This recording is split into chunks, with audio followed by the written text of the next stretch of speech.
ओम शांति। आज 24 सितंबर 2021 की साकार मुरली। आज बाबा ने कहा, मीठे बच्चे, तुम यह श्री कृष्ण जैसा प्रिंस बनने की पढ़ाई पढ़ते हो।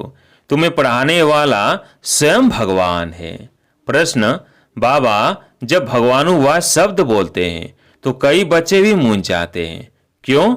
उत्तर, क्योंकि भगवान तो गुप्त है।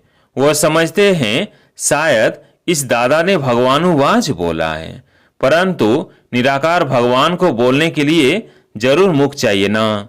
बाबा कहते, यह वंडरफुल समझने की बात है कि मैं कैसे इनमें प्रवेश कर तुम्हें पढ़ाता हूँ। ओम शांति। भगवानुवाच, भगवान क्या कहते हैं? यह भगवानुवाच किसने कहा? देखने में तो कोई आता नहीं। मनुष्य को भगवान नहीं कहा जाता। कोई समझेंगे कि बोलने वाले ही कहते हैं भगवानुवाच, लेकिन निराकार भगवान बोल रहे हैं। यह सिर्फ तुम ही जानते हो। यह कौन बैठा है, भगवान कहाँ है, यह नई बात है ना, इसलिए मनुष्य मूंझ जाते हैं। लेकिन भगवानुवाच है जरूर। कहते हैं कि मैं बच्चों को राजयोग सिखा रहा हूँ। नर से नारायण अथवा कृष्ण, नारी को लक्ष्मी अथवा राधे बनाने लिए योग और ज्ञान सिखाता हूँ। इनसे और क्या चाहिए? तुमको हम राजाओं का राजा, प्रिंस का प्रिंस बनाता हूँ। प्रिंस प्रिंसेस भी तो मंदिर में जाते होंगे ना। विकारी प्रिंस, निर्विकारी प्रिंस श्री कृष्ण को नमन करते हैं, तो मैं तुमको प्रिंस का भी प्रिंस बनाता हूँ। श्री कृष्ण जैसे स्वर का प्रिंस बनो। नॉलेज पढ़ने से ही तो बनेंगे ना। डॉक्टर व बैरिस्टर कहेंगे ना स्टूडेंट को कि मैं तुमको डॉक्टर व बैरिस्टर बनाता हूँ, परंतु पढ़ेंगे तब तो बनेंगे। बाबा कहते, बच्चे अच्छी रीति समझते हो कि राजयोग सिखलाने वाला एक ही भगवान है, न कि कृष्ण। राधे कृष्ण तो अलग अलग राजाई के बच्चे हैं। उन्हों की आपस में सगाई होती है। शादी के बाद नाम बदलता है। इसलिए चित्र में भी लक्ष्मी नारायण के नीचे राधे कृष्ण को दिखाया है। अब बाप अच्छी रीति समझाते हैं कि ब्रह्मा भी नंबर 1 भगत था। पिछाड़ी में नारायण की पूजा करते थे। कृष्ण की भक्ति की व नारायण की भक्ति की एक ही बात है। कृष्ण ही बड़ा होकर नारायण बनता है। अब तुमको नर से नारायण बनने के लिए राजयोग सिखला रहे हैं। अब तुम्हारे 84 जन्म पूरे हुए। अब इनकी आत्मा भी पढ़ रही है, फिर भविष्य में श्री कृष्ण बनती है। बाप कहते हैं, बच्चों तुम ज्ञान चिता पर बैठ गोरे बनते हो, फिर काम चिता पर बैठ सांवरे बन गए हो। यह है कंसपुरी। मैं तुमको कृष्णपुरी ले जाने लिए आया हूँ। श्री कृष्ण सर्वगुण संपन्न 16 कला संपूर्ण है। यहाँ कोई में सर्वगुण है नहीं। मैं आया हूँ बच्चों को संपूर्ण निर्विकारी बनना है योग बल से। बाहुबल है हिंसक लड़ाई जो तीर कमान से होती थी, फिर बंदूकों तलवारों से हुई, अब तो होती है बॉम्ब से। खुद कहते हैं हम ऐसे बॉम्ब्स बनाते हैं जो घर बैठे सब खत्म हो जाएंगे। फिर मिलिट्री क्या करेंगी? बाप कहते हैं, मीठे मीठे बच्चों, यह पाठशाला है। मैं तुमको प्रिंस श्री कृष्ण जैसा बनाता हूँ। जो फर्स्ट प्रिंस सतयुग का था, वो अब 84 जन्म लेकर कलयुग में बेगर बना है। भारत में ही उनका राज्य था, फिर पुनर्जन्म लेना पड़े ना। कृष्ण को भगवान कहते तो भगवान फिर पुनर्जन्म में कैसे आएगा? भगवान तो निराकार है। वह है ही एक रचयिता, बाकी सब है रचना। तब तो कहते हैं कि हम आत्माएं सब भाई भाई हैं। बाप समझाते हैं कि तुम ब्रह्म कुमार कुमारी आपस में भाई बहन ठहरे, तो फिर क्रिमिनल असॉल्ट कैसे हो? तुम वर्षा एक बाप से लेते हो भविष्य के लिए। अगर पवित्र नहीं रहेंगे तो शांति धाम सुख धाम में कैसे जाएंगे? पुकारते भी हैं हम पतित बन गए हैं, पावन बनाने आओ। तो बाप कहते हैं मुझे याद करो, यह तुम्हारा अंतिम जन्म है। तुम सब आत्माएं वापिस वानप्रस्थ में जा सकती हो, इसलिए वानप्रस्थी हो। ऐसा कोई गुरु रास्ता बता ना सके। यह ज्ञान है ही एक बाप के पास। वही पतित पावन निराकार है। बाप कहते हैं कि मुझे याद करो। थोड़े टाइम के लिए मैंने इस तन का लोन लिया है। शरीर बिगर आत्मा कैसे बोल सकेगी? भगवानुवाच है कि मैं बूढ़े साधारण तन में प्रवेश कर तुम बच्चों को पढ़ाता हूँ। मैं गर्भ में नहीं आता हूँ। गर्भ में आने वाले को तो पुनर्जन्म में आना पड़े। मैं एक ही बार आता हूँ। प्रकृति का आधार मुझे जरूर चाहिए। मैं इसमें बैठ तुमको पढ़ाता हूँ। यह तो पहले अपना जवाहरात का धंधा करता था। कोई गुरु ने नहीं सिखाया। अचानक ही बाप ने प्रवेश किया। करण करावन हार होने के कारण इससे कर्तव्य कराते रहते हैं। यह भी सीखता जाता है। तुम भी साथ में सीखते जाते हो। बोलते हैं तुमको, परंतु सुनता पहले मैं हूँ। पढ़ाने तुम बच्चों को आता हूँ, परंतु इनकी आत्मा भी पढ़ती रहती है। बच्चों को राजयोग सिखलाने आया हूँ। ऐसा कभी कोई पढ़ाते नहीं है। यह है पावन बनने की बात। यह संगम युग है ही पुरुषोत्तम बनने का। पुरुषोत्तम श्री कृष्ण था। स्वयंवर के बाद उनकी डिग्री कुछ कम हो जाती है, इसलिए श्री कृष्ण की महिमा बहुत है। नाम ही है श्री कृष्ण पुरी। इनको कहा जाता है कंसपुरी। बाकी कहानी बनाई है कृष्ण और कंस की। बच्चों को समझाया है कि परिपक्व अवस्था होने से भक्ति आप ही छूट जाएगी। तुम कभी कोई को ऐसा नहीं कहना कि भक्ति ना करो। उनको ज्ञान देना है।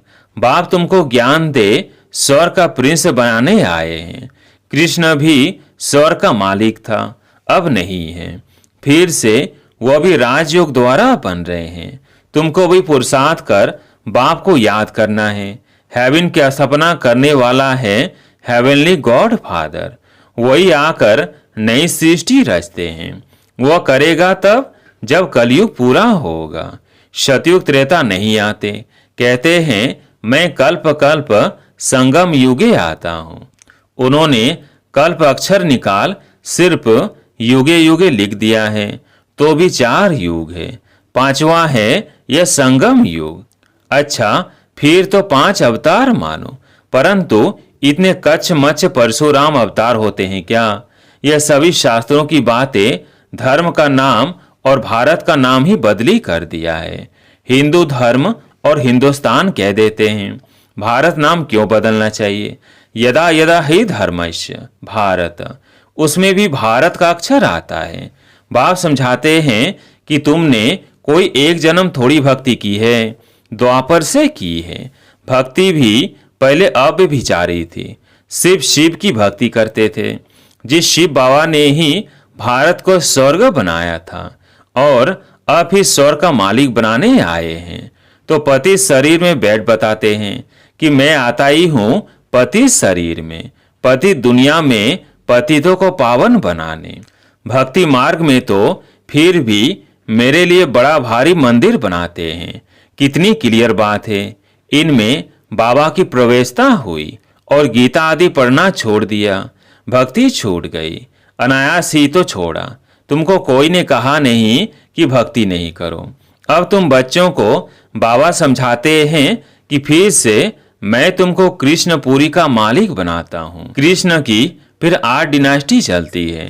पहले कहेंगे प्रिंस ऑफ सतयुग, फिर बनता है किंग ऑफ सतयुग। 8 पीढ़ी उनकी चलती है।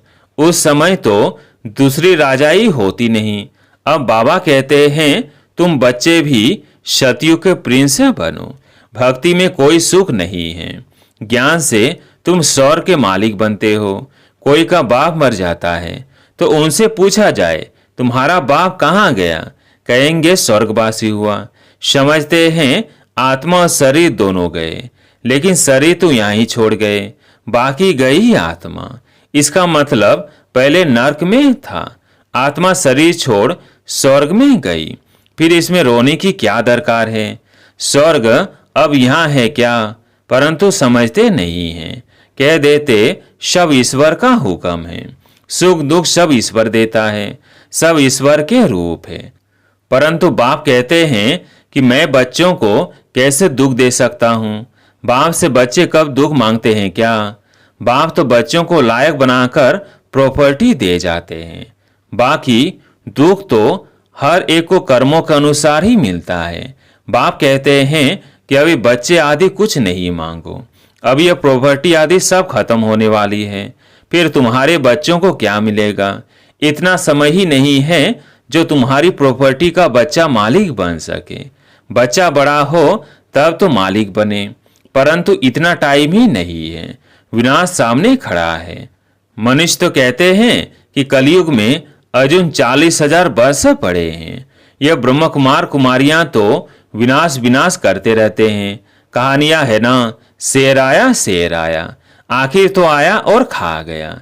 सब समझते हैं कि थोड़ा थोड़ा काल आएगा, यह तो होता ही रहता है, लेकिन तुम कहते हो कि महाकाल आया हुआ है। शिव बाबा कालों का काल आया हुआ है जो सभी आत्माओं को वापस ले जाएगा, तो शरीर तो जरूर छोड़ना पड़े। इसलिए बाबा कहते हैं योग से पवित्र बनो, आत्माओं को पवित्र बनाए फिर वापस ले जाएंगे। अगर पवित्र नहीं बनेंगे तो बहुत सजाएं अंत में खानी पड़ेगी और ऊंच पद भी पा नहीं सकेंगे। Shri Krishna number 1 pass with honour है, उनको स्कॉलरशिप मिलती है, 21 जन्म राज्य पाते हैं। कितना सहज समझाते हैं, बुद्धि में बैठती भी है फिर गुम हो जाता है। किसको भी भक्ति छुड़ानी नहीं है। बाप आए हैं भक्तों को भक्ति का फल देने। कहते हैं मैं कल्प पहले मिसल फिर उसी साधारण तन में आया हूँ, कल्प कल्प आकर तुमको पढ़ाता हूँ, यह ऊंच से ऊंच पढ़ाई। तुम जानते हो हम सतो प्रधान थे, अब तमो प्रधान है, फिर भारत ही सतो प्रधान बनता है। और धर्म वालों ने इतना सुख नहीं देखा है तो दुख भी नहीं देखा है। बाहर वालों के पास पैसा तो बहुत है तो गरीब देश को कर्ज देते हैं, उन विचारों को पता नहीं है यह तो रिटर्न हो रहा है। बिल्कुल घोर अंधियारे में कुंभकर्ण की नींद में सोए हुए हैं। पिछाड़ी में हाय हाय कर उठेंगे, फिर तुम कहेंगे टू लेट, क्योंकि लड़ाई शुरू हो जाएगी। फिर क्या करेंगे? भंबोर को आग लग जाती, फिर तो टू लेट हो जाता है। इसलिए बाप कहते हैं बच्चे अब जल्दी जल्दी पुरुषार्थ करते जाओ। बाबा कोई जास्ती तकलीफ नहीं देते हैं। बाबा को आकर कहते हैं कि बाबा अगर हम पूजा नहीं करते तो वो कहते हैं कि यह तो नास्तिक बन गया है। बाबा राय देते हैं कि साक्षी होकर बाबा की याद में रहो, थोड़ी थोड़ी पूजा बाहर से कर दो। एक होता है दिल से करना और दूसरा होता है राजी करने के लिए करना। अंदर में तुमको शिव बाबा को याद करना है। अगर कोई तंग करते हैं तो पूजा कर दिखाओ तो वह खुश हो जाएंगे। यह कोई पाप का काम नहीं है। बाबा तो बहुतों को कहते हैं शादी आदि पर भले जाओ, दोनों तरफ तोड़ निभाना है। वहां भी सुनाते सुनाते कोई न कोई को तीर लग जाएगा। युक्ति से चलना है। बाप का फरमान है कि अब पतित नहीं बनना है, पवित्र बनने से ही तुम कृष्णपुरी के मालिक बनेंगे। शिव बाबा को याद करो तो विकर विनाश होंगे और विश्व के मालिक बन जाएंगे। बच्चों ऐसी ऐसी युक्ति से अपने मित्र संबंधियों को समझाना है। वह है जिस्मानी यात्रा और यह है रूहानी यात्रा। यह रूहानी यात्रा बाप सिखलाते हैं। कहते हैं कि मामेकम याद करो तो पति से पावन बन जाएंगे और सब दुख दूर हो जाएंगे। कोई बिरला व्यापारी व्यापार करे अर्थात वैकुंठ की बादशाही लेवे, सीमत पर चलते रहो। ऐसे भी न हो पैसे आदि कहाँ मुफ्त में जाए, कुछ फल नहीं निकले। घर बार भी संभालना है, बच्चों की पालना भी करनी है, सिर्फ सीमत पर चलना है। राय लेनी है कि बाबा इस हालत में क्या करें। बाबा बच्ची कहती है कि हम शादी करें तो बाबा कहते हैं कि शादी करानी ही पड़ेगी क्योंकि उनका हिस्सा है, उनको दे दो। बाप सिर्फ समझाते हैं, फिर भी कुछ पूछना हो तो पूछकर सीमत पर चलो। बच्चों को बाप की आज्ञा पर चलना है, इसमें ही कल्याण है। अच्छा, मीठे मीठे सिकिलधे बच्चों प्रति माता पिता बाप दादा का याद प्यार और गुड मॉर्निंग। रूहानी बाप की रूहानी बच्चों को नमस्ते। हम रूहानी बच्चों की रूहानी बाप दादा को याद प्यार गुड मॉर्निंग नमस्ते नमस्ते। धारणा के लिए मुख्य सार। पहला पॉइंट, हर कर्म साक्षी होकर शिव बाबा की याद में करना है। लौकिक अलौकिक दोनों तरफ तोड़ निभाना है। लौकिक से युक्ति युक्त चलना है। दूसरा पॉइंट, इस समय अंतिम जन्म में भी यह वानप्रस्थ अवस्था है, वापिस घर जाना है, इसलिए पावन जरूर बनना है, कोई भी बंधन नहीं बनाने हैं। आज प्यारे मीठे बाबा का वरदान, पुराने संस्कारों व विघ्नों से मुक्ति प्राप्त करने वाले सदा शक्ति संपन्न भव। पुराने संस्कारों व विघ्नों से मुक्ति प्राप्त करने वाले सदा शक्ति संपन्न भव। किसी भी प्रकार के विघ्नों से, कमजोरियों से या पुराने संस्कारों से मुक्ति चाहते हो तो शक्ति धारण करो, अर्थात अलंकारी रूप होकर रहो। जो अलंकारों से सदा सजे सजाए रहते हैं वह भविष्य में विष्णुवंशी बनते हैं, लेकिन अभी वैष्णव बन जाते हैं। उन्हें कोई भी तमोगुणी संकल्प व संस्कार टच नहीं कर सकता। वे पुरानी दुनिया अथवा दुनिया की कोई भी वस्तु और व्यक्तियों से सहज ही किनारा कर लेते हैं। उन्हें कारणे अकारणे भी कोई टच नहीं कर सकता। स्लोगन, हर समय हर कर्म में बैलेंस रखना ही सर्व की बैलेंसिंग प्राप्त करने का साधन है। हर समय हर कर्म में बैलेंस रखना ही सर्व की ब्लेसिंग प्राप्त करने का साधन है। अच्छा, ओम शांति।